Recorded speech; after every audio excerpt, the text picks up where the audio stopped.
Bismillahirrahmanirrahim. Welcome back to my YouTube channel KJ Knowledge House.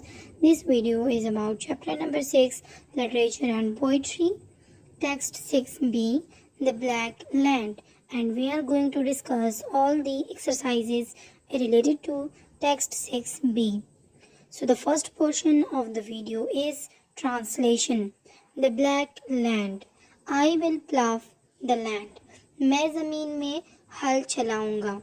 Turning up the black soil. सियाह मट्टी को उखाड़ूंगा. I will ride upon this having surface. मैं इस उभरी सतह पर इस तरह सवार हो जाऊंगा. As a boat rides upon the water. जिस तरह एक कश्ती पानी पर सवारी करती है. Even as a boat. यहाँ तक कि एक कश्ती के तौर पर. Cleaving the water with an eager keel. जहाज के तले के साथ पानी में शगाफ डालते हुए. I have run a furrow. मैंने हल के जरिए ऐसी लकीर बनाई है. Straight across the ridges. नाहमवार चोटियों के इस पार सीधा. I will sow down this field. मैं इस खेत में बोऊंगा. Scattering gems. With both hands will I scatter. मैं दोनों हाथों से बखेरूंगा. Quivering emeralds out of a bottomless pouch. कांपते हुए ज़मर्द बगैर तह के थैले से. As I tread the loam. जब मैं चलनी मिट्टी के कारे पर चलता हूँ.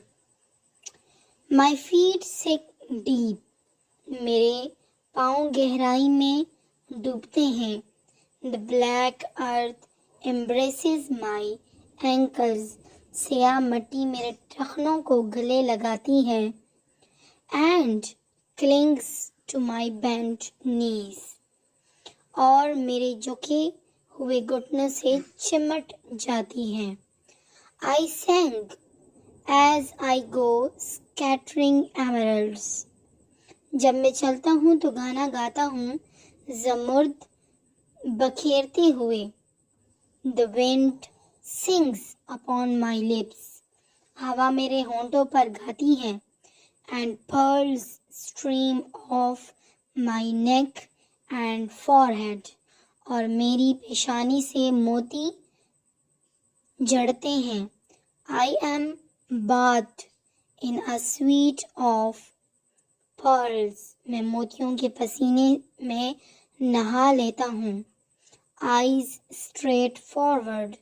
नजरें सीधा आगे जाती हैं. Rest on a brightening ultimate slope. हतमा रोशन डलवान पर रुक जाती हैं. Written by Joseph Warren Beach. Now the vocabulary portion include question number 1. Read the poem The Black Land and answer by choosing the correct option in the following questions. Question number 1. In the poem, what is the best synonym for heaving is used to describe the land? And option number B is correct, which is surging. Question number 2. What does the term clings mean in the line? The black earth embraces my ankles and clings to my bent knees. Option number B is correct, sticks to. 3. In the context of the poem, what is the most appropriate definition of the scatter in the line? I will sow down this field scattering gems. Option number C is correct, to disperse or distribute loosely. Number 4. Which word best describes the way pearls stream off the speaker's neck and forehead in the poem? Option number B is correct, which is drip. Number 5. What does the word ultimate imply in the phrase I straight forward rest on a brightening ultimate slope? Option number E is correct, which is final. 6. What is the meaning of the word keel in the line cleaving the water with an eager keel. Option number A is correct. A part of a boat hull that keeps it steady in the water. 7. In the poem, when the speaker talks about scattering emeralds, what is the speaker actually doing with the emeralds? Option number C is correct, throwing them in various directions. Now, comprehension questions include read the poem, The Black Land, again and answer the following questions. Question number 1. How does the speaker describe their experience of plowing the land? B. What figurative language is used to describe the act of sowing seeds in the field? C. Why does the black earth cling to bent knees in the poem? Let's solve all these three questions in detail. So, answer number 1. The speaker described their experience of plowing the land like a boat floating on water. Answer number 2.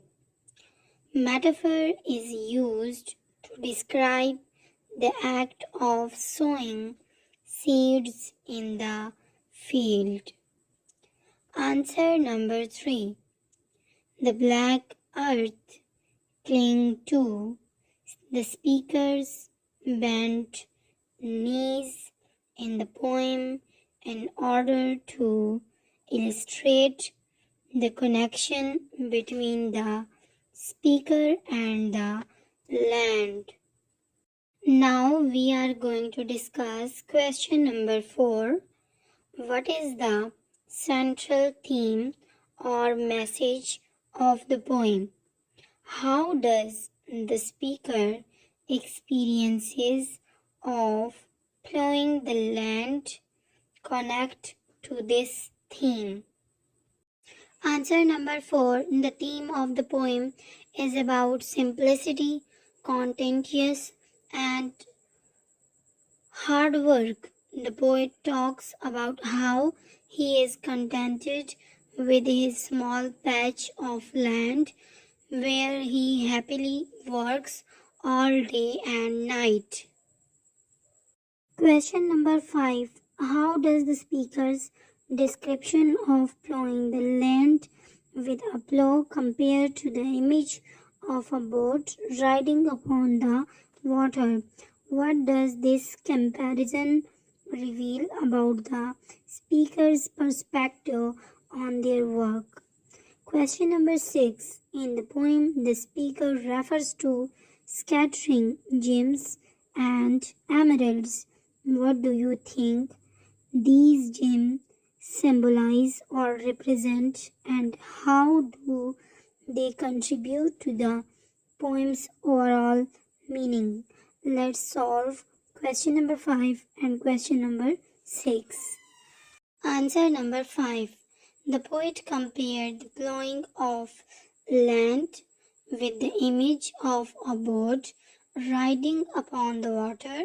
He makes a line furrow in the land just as the keel of the boat cleave the water. Answer number 6. The gems are emeralds, symbolizes the seeds, and it means that the seeds which he sow is like the gems and emeralds. Question number 7. Describe the physical and sensory experiences of the speaker while working in the field. How do these experiences affect the speaker's connection to the land? Question number 8. Summarize the poem in your own words. Answer number 7. The speaker physically experienced the sowing of seeds, but sensorily he experienced the scattering of precious stone. Answer number 8. This poem, written by Joseph Warren Beach, describes a farmer as he tills the land. He considered the land as a precious place where he is sowing gems. He tries to turn over the black surface and consider his drops of sweat as emeralds.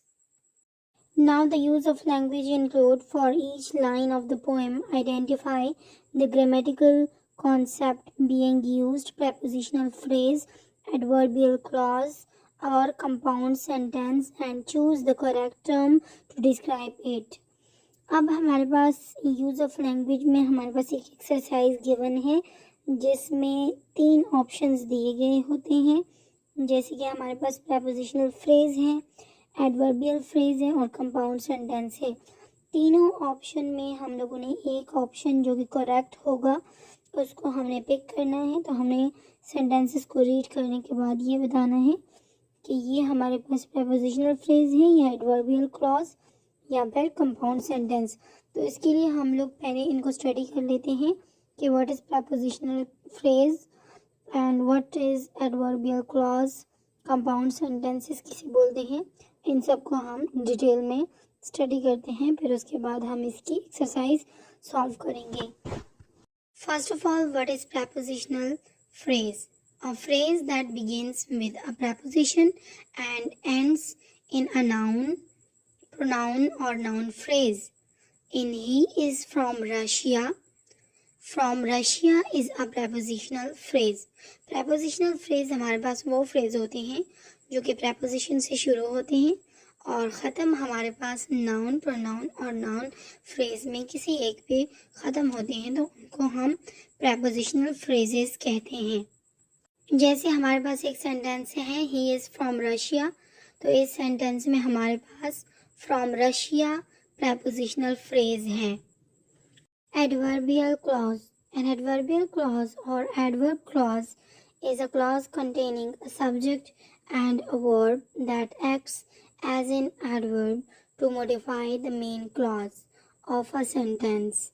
Adverbial clauses are connected to the main clause of the sentence using subordinating conjunctions. For example, because, since, before, although, so that. Adverb clause में हमारे पास एक subject और verb मौजूद होता है जो कि main clause को modify करने के लिए adverb के तौर पर काम करता है। एक sentence में adverb clause और main clause दोनों को जोड़ने के लिए सबऑर्डिनेटिंग कंजंक्शंस का इस्तेमाल किया जाता है। सबऑर्डिनेटिंग कंजंक्शंस हमारे पास because, since, before, although, so that ऐसे अल्फाज को हम सबऑर्डिनेटिंग कंजंक्शंस बोलते हैं और ये अल्फाज हम एडवर्ब क्लॉज और मेन क्लॉज को जोड़ने के लिए इस्तेमाल करते हैं। Compound sentence. A compound sentence is a sentence that has at least 2 independent clauses joined by a comma, semicolon or conjunction. Compound sentences हमारे पास वो sentences होते हैं जिसमें कम से कम 2 independent clauses मौजूद होते हैं और उन 2 independent clauses को जोड़ने के लिए comma या semicolon या कंजंक्शन का इस्तेमाल किया जाता है। 1. I will plough the land turning up the black soil. Grammatical concept. Option B is correct, which is adverbial clause. Number 2. I have run a furrow straight across the ridges. Option number A is correct, prepositional phrase. इसी तरह मैंने सारे questions के correct options लिखे हैं जो कि screen पर दिखाई दे रहा है। Figurative language. The poem utilizes several poetic devices to create imagery, evoke emotions, and enhance its overall impact. हर एक पोएम में डिफरेंट फिगरेटिव लैंग्वेज इस्तेमाल किए जाते हैं ताकि हमारे पास इमेजरी क्रिएट हो, इमोशंस क्रिएट किए जाएं और इसके अलावा इसका ओवरऑल इम्पैक्ट थोड़ा इंक्रीज किया जाए। तो डिफरेंट फिगरेटिव लैंग्वेज यूज़ होते हैं जैसे कि फर्स्ट वन हमारे पास है simile. A simile is a figure of speech that compares two things using the words like or as. It helps us understand something better by showing a similarity between two different things. For example, her smile is as bright as the sun is a simile because it compares the brightness of her smile to the brightness of the sun using the word as. Simile हमारे पास commonly Urdu ज़बान में तशबीह को बोलते हैं। Simile हमारे पास वो figure of speech है जिसमें हम दो चीज़ों को कंपेयर करते हैं और उसके लिए हम लोग अल्फाज इस्तेमाल करते हैं जैसे लाइक, एज। इसके अलावा हमारे पास सिमिली को यूज़ करने से हमें ये पता चलता है कि हमारे पास दो चीज़ों के बीच में कितनी सिमिलरिटीज़ पाई जाती हैं। जैसे कि एग्जांपल में हमारे पास गिवन है her smile is as bright as the sun. उसकी स्माइल बहुत ज़्यादा ब्राइट है जैसे कि सूरज।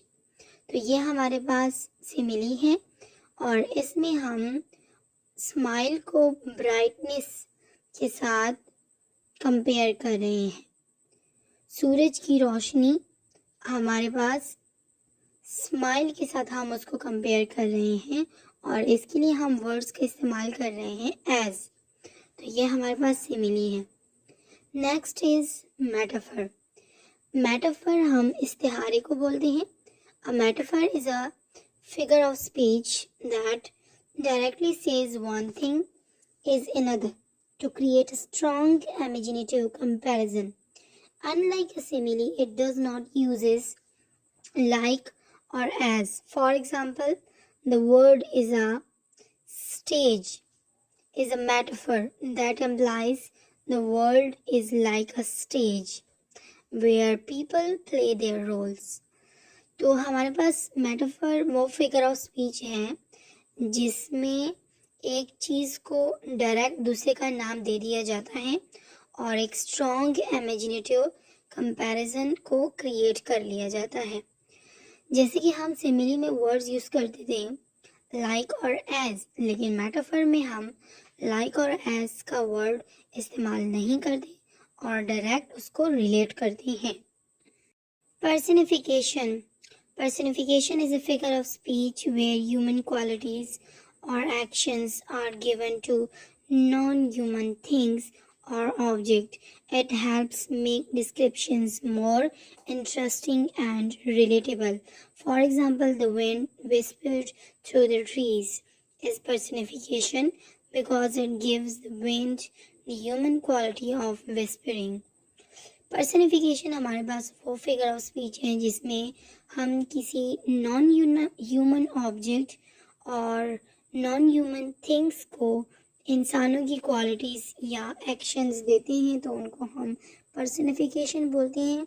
और जब हम किसी भी पोएम में पर्सनिफिकेशन का इस्तेमाल करते हैं तो इसकी वजह से हमारे पास जो पोएम होती हैं वो और भी ज़्यादा इंटरेस्टिंग और जो सेंटेंसेस होते हैं वो रिलेटेबल नज़र आते हैं। जैसे कि एग्जांपल में हमारे पास गिवन है wind whispered through the trees. तो हमारे पास हवा के बारे में जिक्र हो रहा है, लेकिन हवा जो है वो हमारे पास विस्परिंग नहीं करती, लेकिन इसको हमने ह्यूमन क्वालिटी की तरह रिलेट किया हुआ है और इसको ह्यूमन क्वालिटी दी है। तो ये हमारे पास पर्सनिफिकेशन है। Next is alliteration. Alliteration is a literary device where the same consonant sound is repeated at the beginning of the nearby words in a sentence.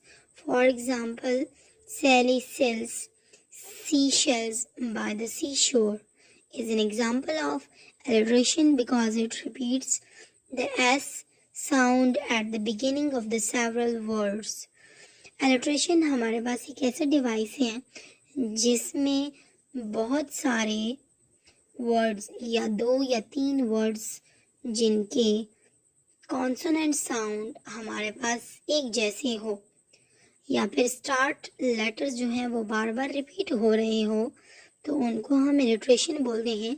जैसे एग्जाम्पल हमारे पास है सैली सेल्स सी शेल्स। इन तीनों अल्फाज में हमारे पास एस रिपीट हो रहा है।